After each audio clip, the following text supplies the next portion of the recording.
Ada ibu-ibu guys.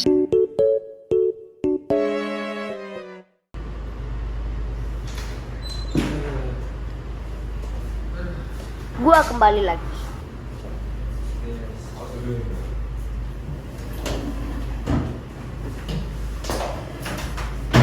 Kenapa yang kesempatan diri?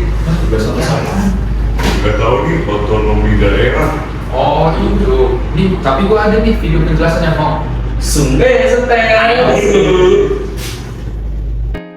Otonomi daerah adalah konsep yang memberikan wewenang kepada pemerintah untuk mengatur dan mengelola urusan dalam wilayah sendiri sesuai dengan kebutuhan dan karakteristik lokalnya.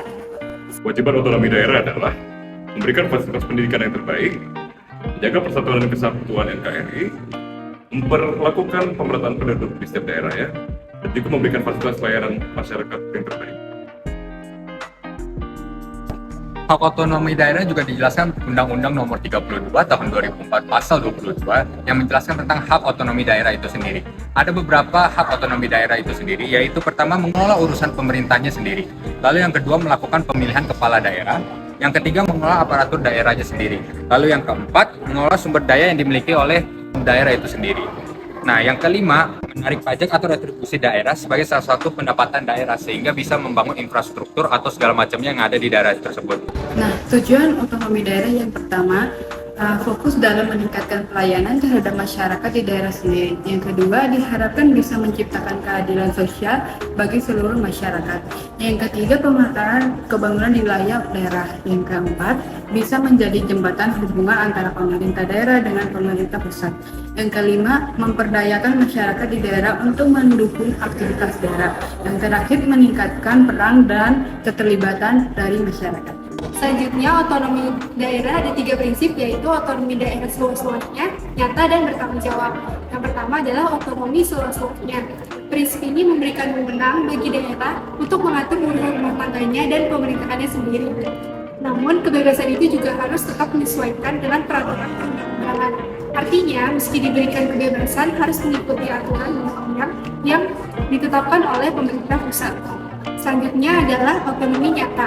Prinsip ini akan memberikan wewenang untuk menangani urusan pemerintahan yang didasarkan atas tugas, wewenang, dan kewajiban yang secara real atau nyata sudah terlihat potensinya untuk terus berkembang.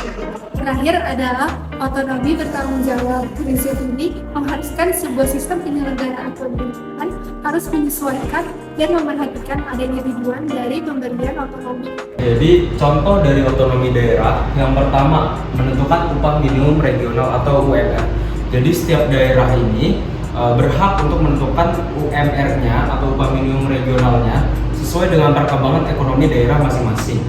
Lalu yang kedua, pajak dan retribusi daerah. Jadi masyarakat daerah ini membayar pajak kepada pemerintah daerah untuk nantinya dikembalikan lagi kepada masyarakatnya dalam bentuk infrastruktur atau lainnya. Lalu yang terakhir, pengelolaan APBD. Jadi APBD ini atau anggaran pendapatan dan belanja daerah dikelola oleh pemerintah daerah tanpa ada campur tangan pemerintah pusat. Untuk nantinya pemerintah daerah ini mengelola sendiri dan mengalokasikan sendiri dana dari daerah tersebut.